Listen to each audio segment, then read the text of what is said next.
नमस्कार, प्रणाम। मैं राम सिंह भंडारी गुरुग्राम से साहित्य से चेतना स्वस्तिक पत्रिका मंच की ओर से आप सभी का हार्दिक स्वागत करता हूँ। कर्मणि माधिकारस्ते मा फलेषु कदाचन अभ्युत्थानं धर्मस्य तदात्मानं सृजाम्यहम्। जब जब पृथ्वी में धर्म का नाश होता है, अधर्म बढ़ता है, तब प्रभु धर्म की स्थापना और न्याय के लिए, प्राणियों के कल्याण के लिए किसी न किसी रूप में जन्म लेते हैं। यही वैदिक संस्कृति और सनातन धर्म का संदेश है। आज की कहानी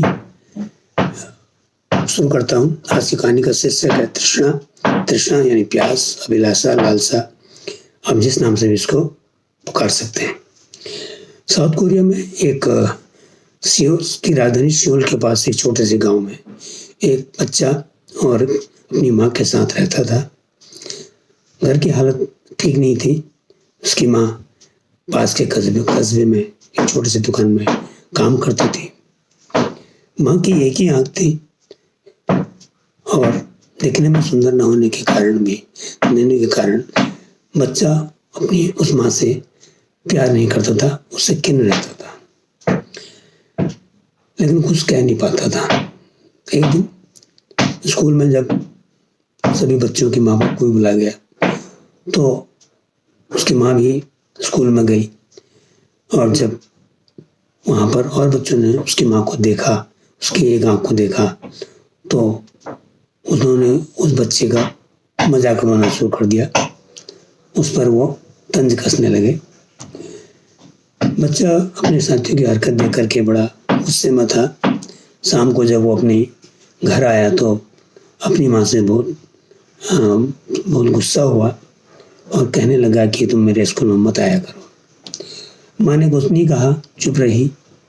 रात में खाना खा के जब बच्चा सो गया तो आज उसको रात में नहीं प्यास लगी। वो पानी पीने के लिए अपने छोटे से किचन में गया तो वहाँ देखता है कि माँ उसकी चुपचाप रो रही है कोने में बैठ करके।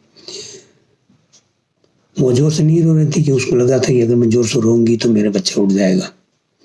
बच्चे ने अपनी माँ पर एक नज़र डाली और कुछ नहीं कह करके, उसको अपने व्यवहार का कोई पछतावा नहीं था और वो आकर के दोबारा बिस्तर में लेट गया। धीरे धीरे बच्चा पढ़ने में होशियार था। स्कूल की पढ़ाई के बाद वो सियोल में बड़े कॉलेज में, बड़े विद्यालय में चला गया। वहाँ उसने अपनी पूरी पढ़ाई की। माँ उसको किसी न किसी तरह से जैसे अपनी जो भी उसकी कमाई होती थी, आमदनी होती थी, उससे वो उसका खर्चा उठा रही थी। पढ़ने में होशियार होने से उसने कॉलेज पास किया, डिग्री ली और वहीं पर उसकी एक अच्छी नौकरी लग गई।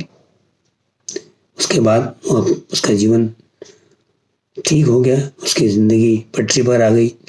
उसने अपनी शादी की और उसके एक छोटी बच्ची का पिता भी बन गया।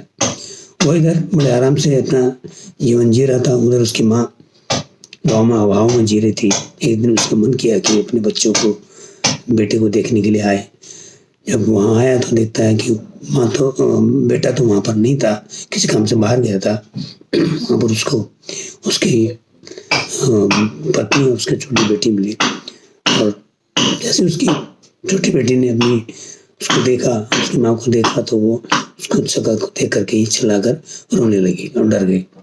बाद में जब बेटा उसका आया तो देखता है कि उसकी माँ वहाँ पर आई है, लेकिन क्योंकि उसकी पत्नी ने उसको पहली बार देखा था, पहचान नहीं पाई थी और उसकी बेटी ने कोई खास प्रतिक्रिया नहीं की और अपनी माँ को बोला तुम आगे से यहाँ पर मत आया करो। माँ चली गई अपने गाँव।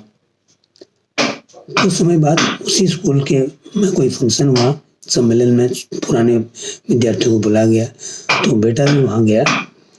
उसने अपनी पत्नी को नहीं बताया कि मैं अपने गाँव जा रहा हूँ, स्कूल में जा रहा हूँ। वो गया किसी काम के बहाने से और वहाँ अपने घर में जाकर पहले वो स्कूल गया। इधर उसकी माँ स्कूल नहीं गई। उसको लगा कि अगर मैं जाऊँगी तो फिर वो बेटा उसको बुरा लगेगा, तो घर में ही रही। वहाँ पर जब स्कूल से आके उसका एक बार हुआ कि अपने पुराने मकान को देखता जाऊं तो वहाँ देखता है कि वो जो पुराना पहले मकान था वो और जर्जर हो चुका था, फर्श टूटा हुआ था, और अंदर जाके देखता है कि उसकी माँ का बेजान शरीर उस फर्श पर पड़ा हुआ है, और उसके हाथ में कागज की चिट्ठी, कागज का टुकड़ा है।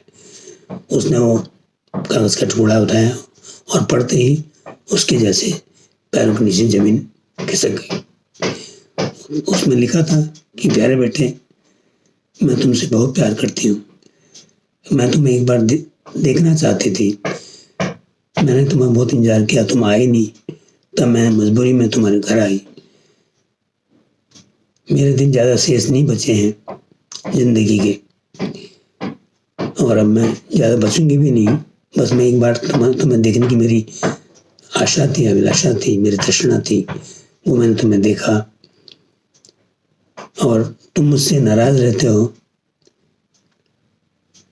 इसमें तुम्हारा कोई दोष नहीं है।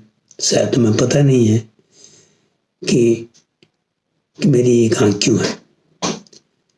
दरअसल जब तुम छोटे थे तो तुम्हारा एक्सीडेंट हुआ था, और एक्सीडेंट में तुम्हारी एक आँख चली गई थी, और डॉक्टर ने बोला था कि तुम दोबारा उस आँख से देख नहीं पाओगे। तुम मेरे एक ही बेटा हो, मैं अपने बेटे को उस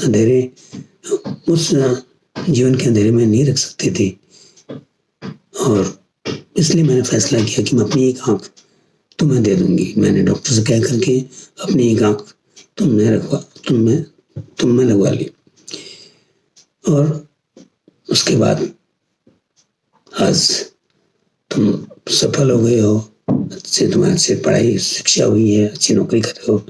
यही मैं चाहती थी कि तुम्हारा बेटा अच्छा पढ़े, अच्छा बने, यही मेरी तृष्णा थी, यही मेरी अभिलाषा थी।